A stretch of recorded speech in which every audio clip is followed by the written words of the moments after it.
یہ خطبہ جمعہ مورخہ 22 اگست 2025 کو حضرت مرزا مسرور احمد خلیفۃ المسیح الخامس ایدہ اللہ تعالی بنصرہ العزیز نے مسجد مبارک اسلام آباد تل فورٹ UK میں ارشاد فرمایا۔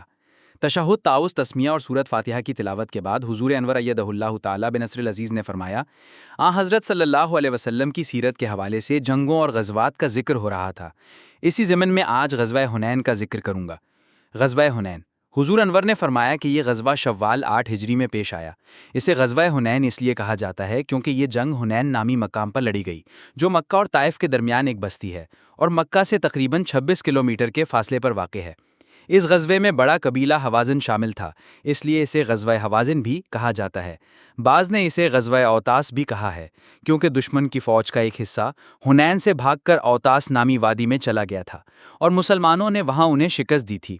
تاہم اکثر مصنفین نے سریہ اوتاس کا الگ ذکر کیا ہے۔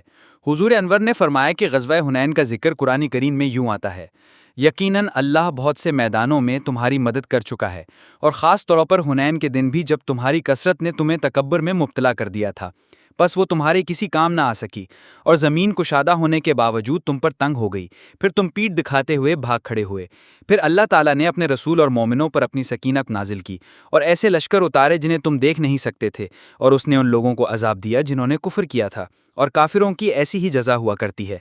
پھر اس کے بعد بھی اللہ جس پر چاہے گا توبہ قبول کرتے ہوئے جھک جائے گا، اور اللہ بہت بخشنے والا اور بار بار رحم کرنے والا ہے۔ سورۃ التوبہ۔ غزوہ کے اسباب۔ حضور انور نے فرمایا کہ جب مکہ فتح ہو گیا اور عرب کے بڑے قبائل نے اسلام قبول کر لیا یا حضرت صلی اللہ علیہ وسلم کی اطاعت اختیار کر لی، تو مکہ کے قریب آباد بنو حوازن اور بنو ثقیف جیسے جنگجو قبائل نے انکار کر دیا۔ انہوں نے آپس میں مشورہ کیا کہ اس سے پہلے کہ محمد صلی اللہ علیہ وسلم ہماری طرف پیش قدمی کریں، ہمیں خود ان پر حملہ کر دینا چاہیے۔ وہ یہ بھی سمجھتے تھے کہ حضرت صلی اللہ علیہ وسلم کا واسطہ ابھی تک جنگ سے ناواقف لوگوں سے پڑا ہے۔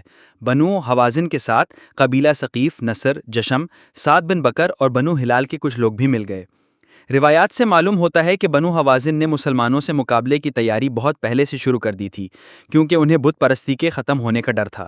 انہوں نے عروہ بن مسعود کی قیادت میں ایک وفد اردن کے شہر جرش بھیجا تاکہ وہاں سے اسلحہ اور جنگی ہتھیار لائے جائیں۔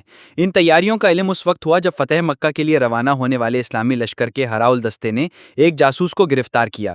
اس جاسوس نے بتایا کہ بنو حوازن نے ایک بڑی فوج جمع کی ہے اور بنو ثقیف کو بھی ساتھ ملا لیا ہے۔ کفار کی جنگی تیاریاں۔ حضور انور نے فرمایا کہ مکہ کے پرامن فتح کے بعد حوازن نے اپنی طاقت کے غرور میں مسلمانوں سے مقابلے کا فیصلہ کیا۔ انہوں نے 30 سالہ نوجوان مالک بن عوف کو اپنا سپہ سالار بنایا اور 20,000 کا لشکر تیار کر کے حنین کی طرف پیش قدمی کی۔ مالک بن عوف نے ایک غیر معمولی قدم اٹھاتے ہوئے ہر سپاہی کو حکم دیا کہ وہ اپنے بیوی بچوں اور مال مویشی کو ساتھ لے کر نکلے تاکہ کوئی بھی میدان جنگ سے بھاگنے کا نہ سوچے۔ اس جنگ میں بنو جشم کا 100 سال سے زائد عمر کا بوڑھا اور نابینا لیکن جنگی حکمت عملی کا ماہر سردار درید بن سما بھی مشورے کے لیے ساتھ تھا۔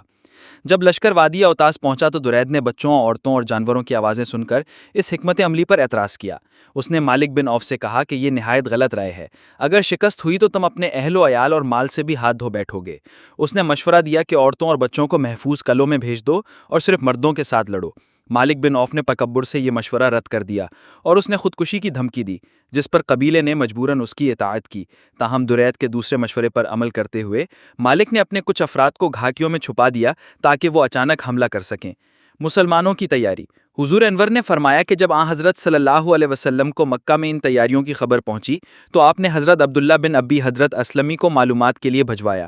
وہ لشکر میں شامل ہو کر تمام معلومات لے آئے اور بتایا کہ مالک بن عوف نے اپنی فوج کو ایک ساتھ بھرپور حملہ کرنے کی ہدایت کی ہے۔ اس پر حضرت صلی اللہ علیہ وسلم نے مجبوراً مقابلے کی تیاریاں شروع کیں۔ اسلامی فوج کے پاس سامان جنگ کی کمی تھی۔ آپ صلی اللہ علیہ وسلم نے مکہ کے ایک امیر رئیس صفوان بن امیہ سے، جو ابھی تک مشرک تھا، 100 زرہیں اور دیگر سامان بطور قرض مانگا اور واپسی کی ضمانت دی۔ جنگ کے بعد کچھ زرہیں کم تھیں تو آپ صلی اللہ علیہ وسلم نے قیمت ادا کرنے کی پیشکش کی، لیکن صفوان، جو اس واقعے کے بعد مسلمان ہو گیا تھا، نے یہ کہہ کر قیمت لینے سے انکار کر دیا کہ یا رسول اللہ، میرے دل کی کیفیت آج وہ نہیں جو اس دن تھی۔ اسی طرح آپ نے اپنے چچا زاد بھائی نوفل بن حارث سے 3000 نیزے اور عبداللہ بن ابی ربیہ سے بھی اسلحہ مستعار لیا۔ یہ آپ صلی اللہ علیہ وسلم کے اخلاق فاضلہ کا نمونہ ہے کہ فاتح ہونے کے باوجود مفتوح قوم سے ہتھیار ادھار لیے۔ آپ صلی اللہ علیہ وسلم نے قریش کے 3 افراد سے 1,30,000 درہم قرض بھی لیا۔ یہ رقم ممکنہ طور پر مختلف ضروریات جیسے ضرورت مند صحابہ کی مدد یا بنو جزیمہ کے مقتولین کی دیت ادا کرنے کے لیے لی گئی تھی۔ اس کی باقی تفصیل انشاءاللہ آئندہ بیان کروں گا۔ اعلانات جنازہ غائب۔ حضور انور نے فرمایا کہ نماز کے بعد 2 جنازہ غائب پڑھائے جائیں گے۔ مکرم خواجہ مختار احمد بٹ، آپ خواجہ عبد الرحمن سیالکوٹ کے بیٹے تھے اور 92 سال کی عمر میں وفات پا گئے۔ آپ نے قانون کی تعلیم حاصل کی اور پاک فضائیہ میں بطور قانونی افسر خدمات انجام دیں، لیکن 1974 کے نازک دور میں جماعت کے قانونی کمیشن میں خدمت کی۔ آپ کو حضرت چودھری ظفر اللہ خان صاحب رضی اللہ تعالیٰ عنہ کے ساتھ ایسنس آف اسلام کی پہلی جلد کی تیاری میں معاونت کا موقع ملا۔ آپ فضل عمر فاؤنڈیشن کے ڈائریکٹر اور دارالقضاء ربوہ میں بطور قاضی بھی خدمت بجا لاتے رہے۔ حضور انور نے فرمایا کہ میں نے بھی ان کے ساتھ قضاء میں کام کیا ہے۔ وہ بڑے صاحب رائے اور عاجز انسان تھے اور خلافت سے غیر معمولی تعلق رکھتے تھے۔ 2002 میں کینیڈا منتقل ہو کر وہاں بطور ریجنل امیر خدمات انجام دیتے رہے۔ آپ ایک مخلص فدائی، عبادت گزار اور خلافت سے وفاداری کا اعلیٰ نمونہ تھے۔ پسماندگان میں اہلیہ، ایک بیٹی اور 2 بیٹے شامل ہیں۔ اللہ تعالیٰ مرحوم سے مغفرت اور رحم کا سلوک فرمائے اور بچوں کو ان کی نیکیاں جاری رکھنے کی توفیق عطا فرمائے۔ سعیدہ بیگم صاحبہ، یہ نذیر احمد انڈیا کی اہلیہ تھیں اور 75 سال کی عمر میں وفات پا گئیں۔ اللہ کے فضل سے موسیہ تھیں۔ یہ نائب ناظر اصلاح و ارشاد قادیان طاہر احمد طارق کی والدہ تھیں۔ آپ کا خاندان ایک خدمت گزار خاندان ہے۔ آپ کا تعلق جموں کشمیر سے تھا اور آپ کے خاندان میں احمدیت حضرت اقدس مسیح موعود علیہ السلام کے صحابی حضرت قاضی محمد اکبر بھٹی رضی اللہ تعالیٰ عنہ کے ذریعے پھیلی۔ یہ دیندار، نماز روزے کی پابند اور ملنسار خاتون تھیں۔ آپ نے اپنے اولاد کو دین کی خدمت کے لیے وقف کیا اور ہمیشہ انہیں اس عہد کو نبھانے کی تلقین کرتی رہیں۔ اللہ تعالیٰ ان سے مغفرت اور رحم کا سلوک فرمائے، آمین۔